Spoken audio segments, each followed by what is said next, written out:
Thank you, Mr. Chairman, and thank you very much, Director Wray, for being here this morning. I'd like to follow up on Senator Moran's question about the hearing we had with Attorney General Barr, because I was very concerned by his use of the word spying, which I think is a very loaded word. It conjures a criminal connotation. And I want to ask you, and I'd appreciate a yes or no answer if possible, when FBI agents conduct investigations against alleged mobsters, suspected terrorists, other criminals, do you believe that they're engaging in spying when they're following FBI investigative policies and procedures?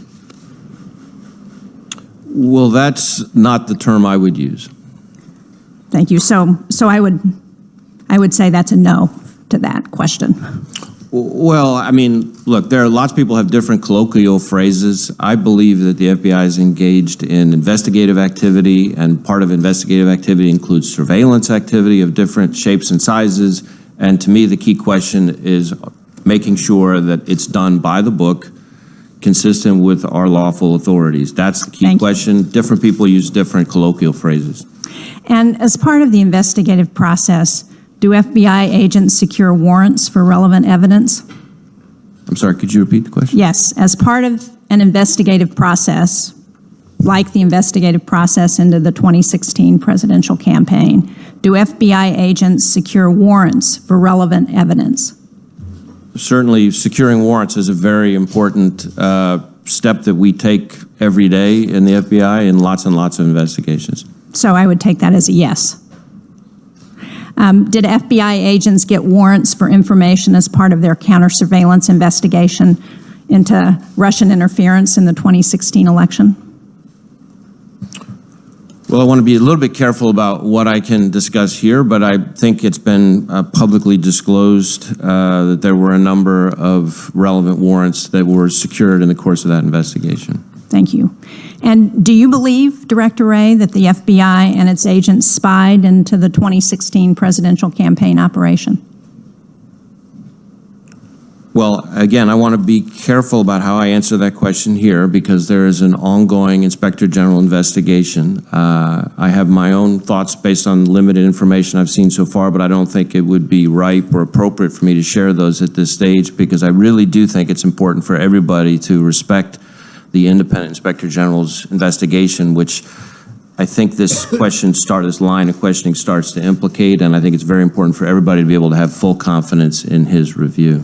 And at this time, do you have any evidence that any illegal surveillance into the campaigns or individuals associated with the campaigns by the FBI occurred?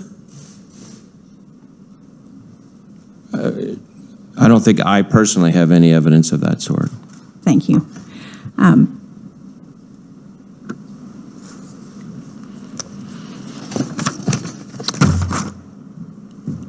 Now, again, the Attorney General stated that he was assembling a team to look into the situation of illegal surveillance into the Trump presidential campaign and stated that he expected to work closely with you on this. Has the Attorney General asked you to look into or review the actions undertaken by the FBI regarding the counterintelligence investigation? Well, as I said, he's trying to get a better understanding of the circumstances at the department and the FBI surrounding the initiation of this particular investigation. He and I have been in fairly close contact about it, and we're trying to work together to help him get the understanding that he needs on that subject. I think that's appropriate. As you pointed out, the evidence in the Mueller report is very clear that the Russians interfered in our 2016 election, and there have been a variety of news reports suggesting that they intend to do that again. We've had testimony in the Armed Services Committee about their interest in interfering in the 2020 election. Can you talk about what the FBI is doing to coordinate with other branches within government a response to ensure that that does not happen in the 2020 election? Well, I appreciate the question. I agree with you that this is a particularly important issue. I think one of the things that people out there would benefit from understanding is that this is not just an election cycle threat, that the malign foreign influence threat, which is different from some effort to interfere with election infrastructure, is something that continues pretty much 365 days a year, and we've seen it continue since 2016. And we expect it to continue going into 2020. The Foreign Influence Task Force that I set up at the FBI works very closely with a similar kind of vehicle at the Department of Homeland Security and similar structures at the Office of the Director of National Intelligence and at NSA. So those four agencies in particular are kind of the key ones, kind of at the center of this. But then we work closely with, as I said to the chairman, with Silicon Valley on the foreign influence side, and then DHS in particular works with state and local election officials on some of the election infrastructure piece. So there's a lot of activity, better coordination in my view than what I found when I first walked in the door. But we make no mistake, the threat just keeps escalating, and we're going to have to keep upping our game to stay ahead of it. Thank you. I'm out of time, but can you just tell me who is in charge of that effort? So is there one person who's been designated to coordinate all of those efforts?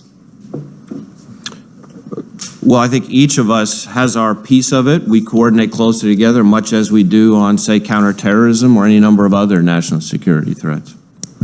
So does that mean that there's currently not one person who has been designated as the leader of that effort? Well, the FBI has the lead on foreign influence. The Department of Homeland Security takes the lead on election infrastructure, hardening, and so forth. The Office of the Director of National Intelligence takes the lead in terms of intelligence analysis.